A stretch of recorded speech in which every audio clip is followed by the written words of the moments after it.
Здравствуйте, дорогие друзья и ученики. Сейчас покажу, как делать флексионный тест и как он изменится.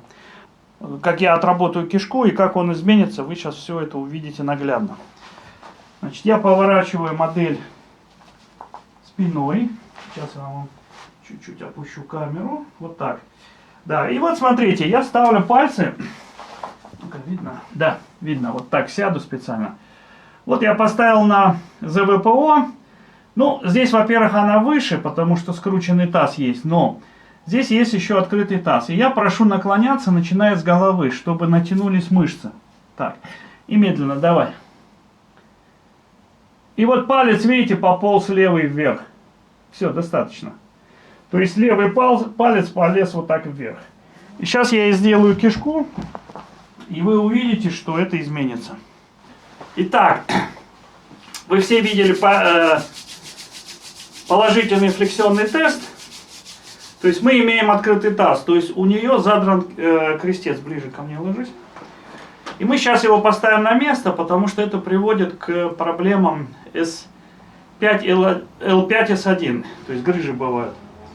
И вот мы ищем ниже пупка вот этот квадрат, чуть левее. Вот здесь сигмовидная кишка.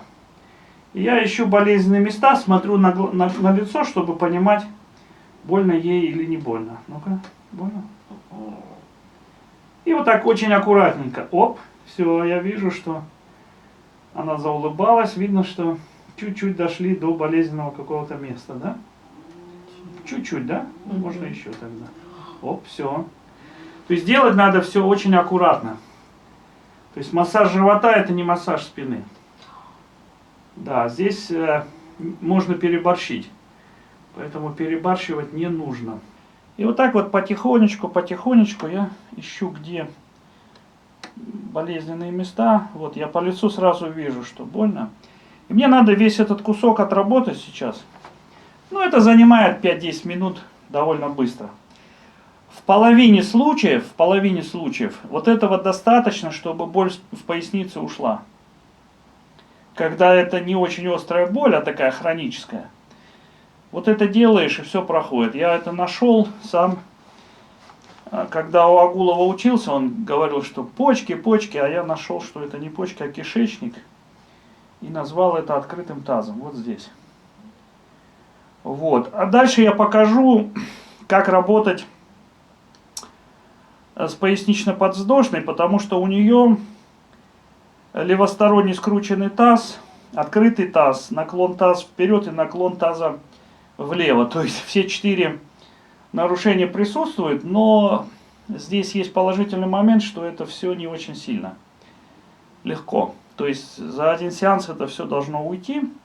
Ну, потом откаты, конечно, бывают, но ничего страшного. Буквально там за пару недель она может это все устранить. Потому что у нее не сильное нарушение, а гибкость у нее хорошая. И, кстати, я покажу тест. Вот это такой человек гибкий, на котором мышечный тест будет не работать.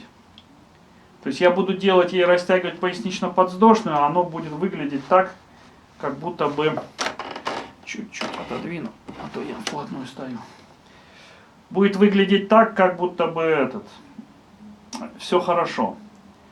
Но я об этом говорил уже в своих роликах, о том, что я ищу относительное укорочение. Не абсолютное, а относительное. То есть у нее прекрасно растянута пояснично-подвздошная, но относительно своего антагониста она будет короче.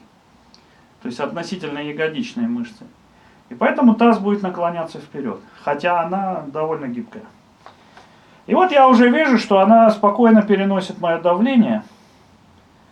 Вот, хотя я на нее давлю, но она легко это переносит. Это говорит о том, что боль уходит. И я постепенно, глубже. Здесь важно не перебарщивать, а двигаться постепенно. Нужно двигаться очень постепенно. И вот уже становится мягко. Это сигмовидная кишка. Она обычно, у большинства людей раздута. Вот здесь я нашел место. В основном это связано с питанием, да, и чаще всего с хлебом. Особенно сладкие какие-то пирожки, пирожные. Всякая вот такая. Кушаешь? Угу. Ну вот, видите, кушает. всю эту дрянь, и вот эта дрянь вызывает боль в пояснице. Вот. Ну, мы сейчас это устраним. Часто люди мне не верят, что это так.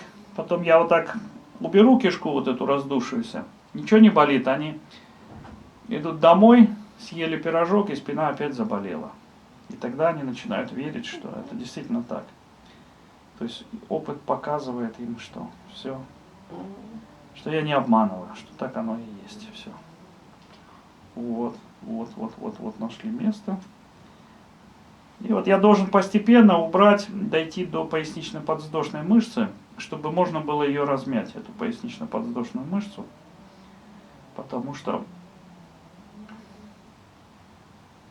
ее надо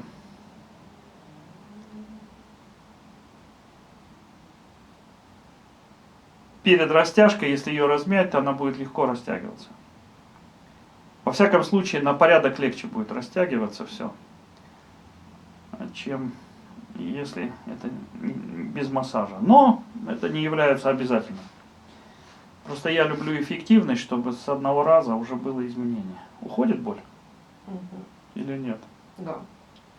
Оно должно постепенно все вот здесь обезболиться, уйти. Вот я уже глубоко захожу, но обязательно медленно надо это все делать. Тогда это не так уж больно. Если нажать резко, то даже на здоровом животе появится боль. Вот. А если медленно входишь, то никакой боли нету. Не больно? Ну, чуть-чуть. Чуть-чуть дискомфорт, легкий дискомфорт. Ну вот, надо добиться, чтобы никакого дискомфорта не было вообще. От слова совсем. И вот мы сейчас ее опять поднимем и сделаем флексионный тест. И мы увидим, что все ушло. И опять я ставлю, значит, пальцы. Вот я даже на ощупь чувствую, что положение крестца поменялось. Он как бы утопился туда. И наклоняйся. Еще. И видите, пальцы стали одинаково. Ну-ка, ниже наклонись. Все. И обычно я еще прошу, все. Повернуться боком. И прошу просто наклон сделать. Как правило, человек говорит, что наклон идет легче. Попробуй. Наклон просто ниже стал или нет? Ну, вообще, да. Вот я вам говорю. Да, наклон стал ниже. Наклон стал ниже, потому что крестец меньше держит. Вот так, значит, убирается буквально 5 минут, и открытого таза больше нету, да?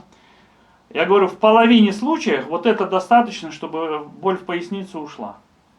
И вот эта вот кишка ответственна за грыжи. Это вот моя находка, и я вам ее дарю.